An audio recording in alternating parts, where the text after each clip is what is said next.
The frost clung stubborn to the boards of the barn, whitening the splintered wood until it looked more bone than timber. A pale dawn crept across the valley, throwing long shadows of cottonwoods on the hard-packed earth. Inside, the air was brittle with cold, each breath curling in pale threads before vanishing. He had risen early, as he always did, to check the stock, though the truth was there were fewer beasts left to tend than there once had been. Years had worn his herd thin, and solitude had done worse to him. His joints ached with a weather older than himself, and silence had grown so familiar it seemed almost like a companion, faithful, if merciless. He pushed the heavy door open, expecting only the low sound of a restless mare. What he found instead brought him still, the way a man freezes when he sights a wolf too near. Huddled among the hay bales was a shape, not one but many, bundled close like a single creature of ragged cloth and bone. The first stirrings of fear rose in him, fear of thieves, drifters, or worse. But as his eyes adjusted, the shapes became faces. A woman, her cheek pressed to the dirt, lashes heavy with exhaustion. Around her, 6 children, their small bodies curled against the cold, ribs showing through torn coats. The youngest whimpered in sleep, a sound so frail it seemed the barn itself might swallow it. For a long moment he did not move. The wind moaned through a crack in the roof, and the smell of hay mixed with the faint, sharp odor of hunger and unwashed skin. His hand hovered near the old revolver at his hip, more out of habit than malice. He had not drawn it in years, yet the presence of strangers on his land woke something long-dormant wariness that could curdle into anger if he let it. But anger would not come. Instead, something slower, heavier, a kind of ache he had no name for, though it pressed on him harder than loneliness ever had. He stepped closer, his boots scuffing against the packed earth.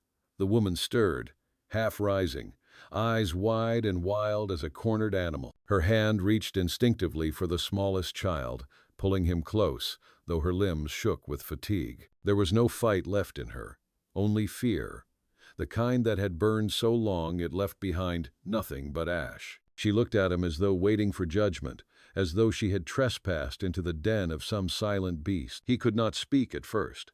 Words felt like foreign things in his mouth.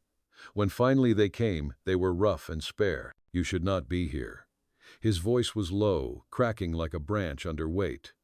The truth of it was obvious, yet saying it made the silence heavier. She did not answer, only lowered her gaze, her lips pressed tight as though to keep back a plea that might shame her further. He turned away, unsure why, perhaps to escape the weight of her eyes. His hand ran over the worn wood of a stall post, feeling each groove as though they might anchor him. Behind him came a cough, small and sharp, from one of the children. It cut through the barn like the crack of a whip, leaving him hollow. He thought of the winters past, of the many nights he had sat alone at his table, fire dwindling, stew gone cold, the cabin ringing with silence. He thought of graves, small ones and larger, on the hill behind the house, names nearly worn from the markers. The earth had taken more from him than it had ever given, and now here were these strangers, thin as shadows, haunting his barn with their need. The sheriff would want to know. The law would say they had no right here. He should send them on, before trouble came scratching at his door. That was the sensible path. Yet as he stood there, listening to the shallow breaths of the children, the thought of turning them out into the bitter morning felt like driving lambs into the teeth of wolves. Something in him shifted then, not with sudden heat, but with the slow grind of stone. He closed his eyes, breathed in the dust and cold, and felt the weight of a choice pressing down harder than any yoke he had ever borne. When he opened them again, the woman was still watching him, her face a mask of waiting. He did not offer comfort, nor did he threaten. He only said, "Come to the house, there's fire there."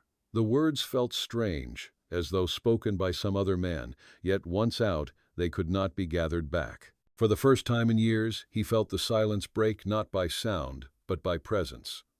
The barn, long a place of emptiness, had filled with something unbidden. Whether it was salvation or ruin, he could not yet tell. The path from barn to cabin was short, no more than 100 yards across the frost-hardened ground, but it felt like a journey into some uncharted country. The woman staggered as she carried the youngest, and the children followed in a ragged line behind her, each step uncertain, their thin shoes sinking into the frozen ruts. He walked ahead, not looking back, though every sound reached him: the shuffle of feet, the muffled coughs, the small, strained breaths. The cabin stood squat and gray against the pale dawn, its logs weathered but steady, the chimney sending up only the faintest curl of smoke from the fire he had left banked overnight. Inside, the air smelled of ash and old wood, warmer than the barn, but far from welcoming. He set to the hearth without a word, stirring embers until sparks leapt and flames caught on kindling. Heat spread slow, licking at the chill like some cautious animal. He heard the woman ease onto the bench. Her children clustered around her like chicks about a hen. The youngest whimpered again, and she hushed him with a murmur so low it was almost prayer. He did not look at them. Instead, he busied himself with iron pot and kettle, hands steady from years of the same motions. Water, beans, the last of yesterday's bread. It was not much, but it was something. When he set the food before them, the children did not wait for grace or permission. They fell on it quick, their hunger a sharper thing than manners. The woman tried to hold back, watching him with wary eyes, but he pressed the plate closer to her. "Eat," he said, and nothing more. His voice carried no kindness, only the plain edge of command. Yet it was command born not of power but of necessity, as though her refusing might wound him more than her accepting. She obeyed at last, taking small, careful bites, as though she feared the food would vanish if she touched it too eagerly. Silence filled the room, broken only by the clatter of spoons and the crack of wood in the fire.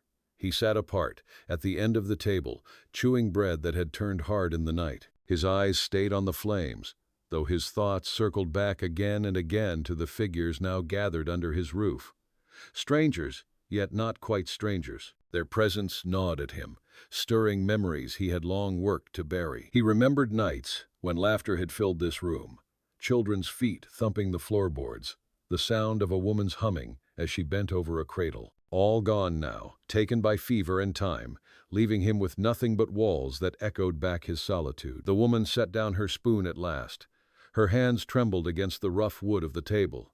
She lifted her gaze, meeting his eyes fully for the first time. "We had nowhere else," she whispered, her voice dry as wind through grass. "The road, it gave out. I thought maybe we could make it farther." The words trailed off, swallowed by shame. He did not answer. What could be said? That the land had chewed up stronger souls than theirs? That winter showed no mercy, only a hunger greater than any man's? Instead, he studied her face, the hollow cheeks, the lines etched deep by hardship, the weariness that clung to her more fiercely than the shawl on her shoulders. Yet beneath all that, there was something unbroken, a stubborn ember that had not yet gone dark. It was the same ember he had once carried, before loss had banked it nearly cold. Outside, a crow called, harsh and lonesome, as though to remind him the world had not changed. Yet here, in this small cabin, something had shifted. He felt it in the way the children leaned into the firelight, their eyes heavy but their bellies no longer gnawing at them. He felt it in the quiet weight of the woman's presence, her silence not empty but full, like earth before a storm. For the first time in years, he was not alone at his table. The thought unsettled him, yet it also brought a strange, unsteady warmth that no fire could kindle. The days that followed passed like slow water under ice, each one brittle yet carrying its own quiet current. The woman and her children settled into the cabin with the hesitance of creatures unsure if they had stumbled into shelter or snare. She rose early, before the sun had bled across the horizon, moving about his kitchen as though she belonged nowhere and everywhere at once. Her hands were clumsy at first with the iron pans and heavy kettles, but she learned quickly, stubbornly. He watched her movements, the way she bent her body to the rhythm of work, not asking for guidance yet silently demanding space to prove herself. The children adapted faster, though their laughter was rare and brittle. They fetched water from the well, carried kindling in small, careful bundles, and chased each other in the frost-damp yard until their breath came out in clouds. Each evening they returned to the fire with cheeks pink from cold, their bellies fuller than they had known in weeks. At first, he felt like a ghost in his own house, his presence heavy and unwanted. But slowly, the children grew bolder, creeping nearer when he mended tack by the fire, their wide eyes following the steady motion of his knife across leather. One boy asked him, in a voice no louder than falling snow, what it was like to ride a horse.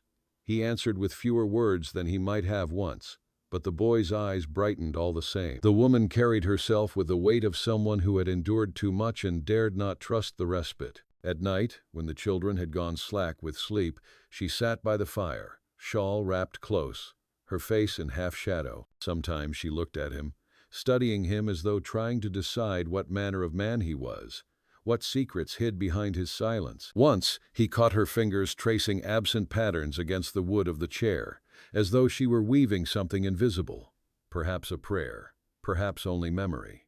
He never asked. She never told. It was not until the third evening that he found her outside, struggling with the pump, her hands raw and red from the iron handle.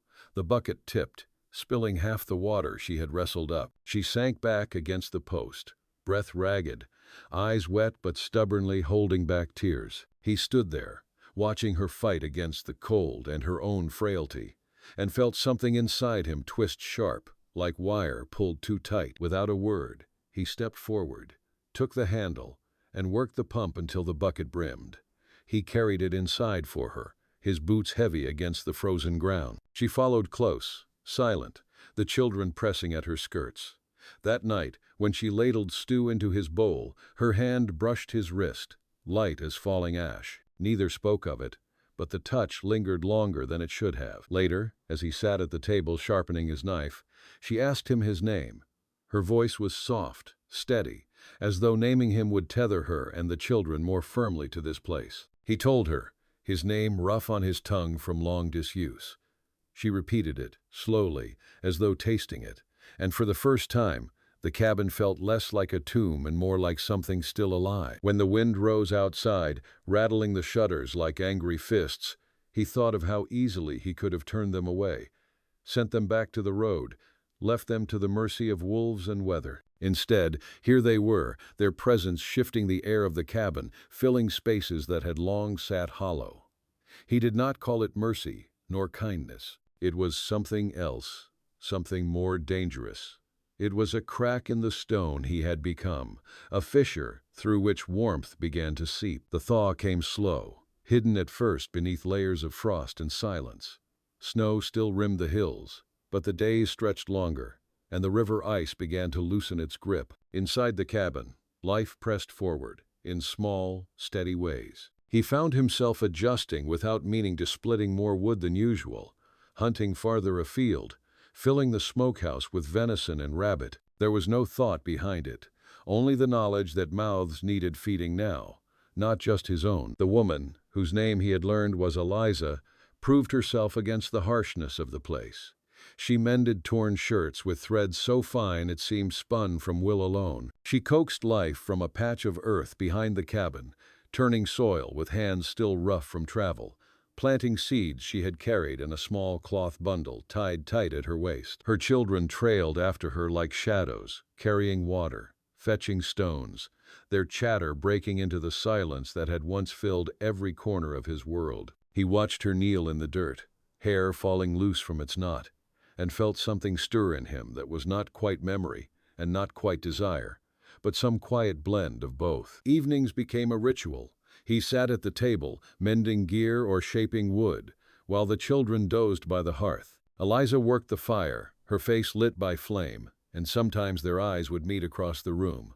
Nothing was said, yet something passed between them, an understanding, a recognition. He found himself telling her things in fragments, things he had kept buried. How his father had carved the table they now sat at, how the first calf he ever raised had wandered too far and been taken by coyotes, how his wife had sung soft songs to their son on nights when fever kept the boy from sleep. The words came rough, broken, as though dragged up from a dry well, but Eliza listened, her silence never heavy, her eyes steady on his face. One night when the wind rattled the windows and the children slept soundly in a row of cots by the wall, Eliza spoke of her own past. She told him of a man who had promised her land and a home but had left her on the trail when hardship grew too fierce. She told him of nights she had walked miles with a child on each hip, praying for dawn. Her voice cracked, but she did not weep. Instead, she lifted her chin, as though daring the world to challenge her still. He felt a knot inside him loosen, the kind that had been tied so long he had forgotten it was there. Trust did not come all at once. It crept in, like water seeping into dry ground, filling cracks where neither had known emptiness still lingered. The children began to treat him as something more than a stranger. They asked him questions about horses, about the stars, about why the coyotes yipped at night. One girl brought him a small stone she had found by the river, its surface smooth and red as blood, pressing it into his hand with solemn pride. He kept it in his pocket after that, turning it over in his fingers when silence pressed too heavy. Yet shadows did not vanish. He knew the sheriff came riding through these parts every month or so, keeping an eye on strays and squatters. Word of 7 extra souls on his land would bring questions, demands. Eliza seemed to know it too. Her eyes flicked to the window whenever hooves sounded faint on the ridge, her body stiffening like a deer at scent of wolf. He said nothing, but he noticed. The burden of secrecy pressed on them both, a silent weight that grew heavier the longer the children laughed within his walls. Still, in the quiet hours when dawn spread pale across the valley and the fire sank to embers, he let himself believe, if only for a breath, that what had been broken might yet be mended. The cabin felt less like a tomb now, more like a seed buried under hard ground, waiting for the right season to push upward toward light. The first sign of trouble came with dust on the horizon, a faint plume rising from the hardpan trail. He saw it from the ridge while checking his fence line, the sun low and sharp behind the rider. A single horse, steady in gait, too deliberate to be a wanderer. He knew before the hat's brim tilted that it would be the sheriff, come to sniff around as he always did, suspicious of solitude, suspicious of silence. Back at the cabin, Eliza was bent over the wash basin, her arms raw from scrubbing shirts, her children scattered in the yard gathering fallen twigs. The sound of hooves reached them late, a low thunder rolling closer. She froze, the shirt slipping from her grasp, water dripping back into the basin. Her eyes found his, wide with fear, and in that look he read the whole truth of what she carried, the dread of being cast adrift again, the terror of her children torn from her arms. He stepped closer, speaking low, steady. "Inside, all of you." His voice brooked no question. Eliza herded the children toward the cabin, though the smallest began to whimper, frightened by the sudden urgency. He closed the door behind them, the sound of the latch heavy in the still air, then turned to face the rising dust. The sheriff reined in near the fence, his horse blowing steam into the chill morning. He was a broad man, red-cheeked from wind, eyes sharp under the brim of his hat. "Morning," he called, though the word carried more suspicion than greeting. "Saw smoke rising thicker these days. Heard talk in town you've had company out here." His gaze shifted toward the cabin, lingering too long on the closed shutters. The cowboy's jaw tightened. Smoke means fire. Fire means a man still keeps his place. His words were measured, clipped, yet his chest tightened beneath his coat. He knew the sheriff was not a fool. The sheriff leaned on his saddle horn. "Funny thing about company. Folks get to asking who's feeding all those mouths, where they come from. You know how it is, this land don't take kindly to strays." His tone was casual, but the warning was plain. Behind the cabin door, a floorboard creaked, the faint sound carrying in the brittle air. The cowboy's stomach knotted. He drew a slow breath, letting the weight of silence stretch between them. Finally, he said, "A man can choose who he breaks bread with. That's his right. Sheriff ought to concern himself with thieves, not a man's hearth." His voice was low, steady, though he felt the old revolver heavy on his hip, the iron reminder of how thin the line was between law and survival. The sheriff's eyes narrowed, searching his face. Then, with a grunt, he pulled the reins. "See that your bread don't go to waste," he said, and turned his horse back toward the trail. Dust rose again, then settled into silence. When the sound of hooves had faded, he pushed open the cabin door. Eliza stood just inside, her children pressed tight around her. Her face was pale, lips trembling though no words came. He shut the door and leaned against it, weary in a way that went bone deep. Their eyes met, and in hers he saw not only fear but a question, unspoken and heavy. How long could they live like this, hiding in plain sight, waiting for the world to remember them? That night, As the children slept curled together under blankets, he sat by the fire with Eliza across from him. The shadows danced on her face, softening the lines of hardship, and she spoke finally, her voice a whisper nearly swallowed by the crackle of wood. "If we stay, it'll bring trouble. If we go, it'll bring worse."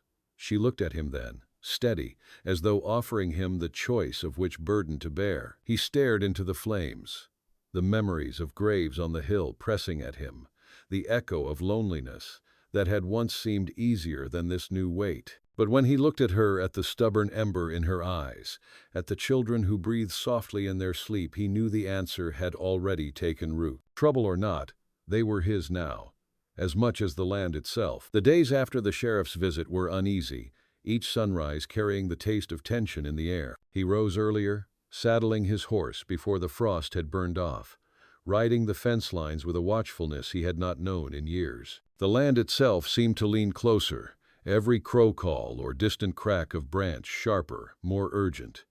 Yet back at the cabin, life pressed onward, stubborn and quiet as roots under frozen ground. Eliza mended, cooked, planted her small patch of soil. The children played in the yard, their laughter a fragile defiance against the weight that pressed on them all. He felt the strain in her eyes most of all.